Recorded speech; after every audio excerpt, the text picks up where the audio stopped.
Gold, trusted gold buyers. మీరు తాకట్టు పెట్టిన బంగారాన్ని విడిపించి ఈ రోజు ఉన్న మార్కెట్ ధరకు కొనబడను.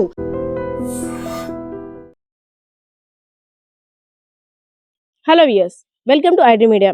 ప్రస్తుతం సోషల్ మీడియాలో వైరల్గా మారినటువంటి ఒక వీడియో గురించి ప్రస్తుతం ఇప్పుడు చర్చించుకుందాం. ఎందుకంటే కొంతమంది అసలు పొద్దున్న లేచిన దగ్గర నుండి ఏ విషయంలో తగువాడాలో, ఎలా తగువాడాలని ప్లాన్ గీసుకుంటారు ఏమో ఈ వీడియో చూస్తే అర్థమవుతుంది. కొంతమందికి అసలు ఎందుకు తగువాడాలో, ఎందుకు తగువాడుతున్నామో, అసలు తగువాడాల్సిన విషయమా కాదా అని వారికి అసలు తెలుసో లేదో కూడా అర్థమవుతుంది ఈ వీడియో చూస్తే.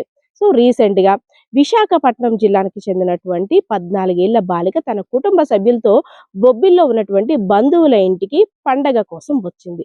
సో పండగ అంతా పూర్తి చేసుకున్న తర్వాత తిరిగి ప్రయాణం అవుతుంది విశాఖకి. అందులో భాగంగానే బొబ్బిల్లో ఉన్నటువంటి ఆర్టీసీ బస్సులో ఎక్కడానికి వాళ్ళంతా కూడా వెయిట్ చేస్తున్నారు. విశాఖపట్నానికి వెళ్లాల్సినటువంటి బస్సు వచ్చింది. సో ఆ బస్సులో కూడా ఎక్కారు. ఎక్కిన తరువాత ఓ సీటు కోసమో, లేదంటే ఇంకా వేరే విషయం కోసమో తగువాడుకుంటే అక్కడ అందంగా ఉన్నేమో, కేవలం కాలు తగిలిందనో, లేదంటే తన చేతుకున్న హ్యాండ్ బ్యాగ్ తగిలిందనో రచ్చ రచ్చ చేసింది మరో మహిళ. సాధారణంగా బస్సులో ప్రయాణించేటప్పుడు అందులో వేసవి ప్రభుత్వానికి సంబంధించిన బస్సుల్లో ప్రయాణించేటప్పుడు రద్దీ ఎక్కువగా ఉండడం కామన్. ఒకవేళ కాలో చెయ్యో వేలో తగిలితే సారీ చెప్పుకుంటాం, చూసుకోలేదమ్మా అంటాం.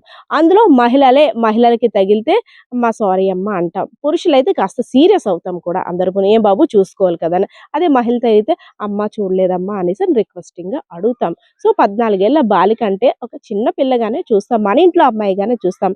అటువంటి పిల్ల యొక్క కాలు తగిలిందని ఆ మహిళ విచక్షణారహితంగా దాడి చేయడంతో పాటు అసభ్య పదజాలాలతో తిడుతున్న ఆ తిట్లు చూస్తుంటే ప్రతి ఒక్కరు కూడా ఎంత కోపద్రుకులవుతారంటే ఈ వీడియో చూస్తే అర్థమవుతుంది. 14 ఏళ్ల బాలిక కాలు తగిలిందని ఆమె మీదకి దాడికి దిగిపోయి భయంకరంగా కొట్టేసి ఆమెను కిందన పడేసి ఆమె మీద నుండి అందరూ కూడా తొక్కుకొని వెళ్ళిపోయి అసలు అక్కడ ఏం జరుగుతుందో, దేనికోసం కొట్టుకుంటున్నారో, తగు ఎందుకు వచ్చిందో కూడా తెలియకుండా అయోమయ పరిస్థితిలో ఉన్నటువంటి కండక్టర్ని, అదేవిధంగా డ్రైవర్ని చూస్తే ఒకంత ఆశ్చర్యం. సీటు కోసం గొడవ పడుతున్నారు కావాలని వారు సర్ది చెప్పడానికి, వీళ్ళకి సర్ది చెప్పడానికి కూడా అక్కడ ఉన్నటువంటి ఆర్టీసీ సిబ్బంది కూడా భయపడేలా అక్కడ ఘర్షణ వాతావరణం. ఆ 14 ఏళ్ల బాలికని అంత భయంకరంగా కొట్టిన తర్వాత, దాడి చేసిన తర్వాత ఒకసారిగా అపస్మారక స్థితిలోకి వెళ్ళిపోయింది అమ్మాయి. వెంటనే బొబ్బిల్లో ఉన్నటువంటి ఆసుపత్రికి తరలించిన తర్వాత పరిస్థితి విషమంగా ఉంది, స్పృహ కోల్పోయింది కాబట్టి విజయనగరం ఆసుపత్రికి తరలించండి వెంటనే అంటూ హోటాహోటైన 108లో ఆమెనైతే మాత్రం తరలించారు.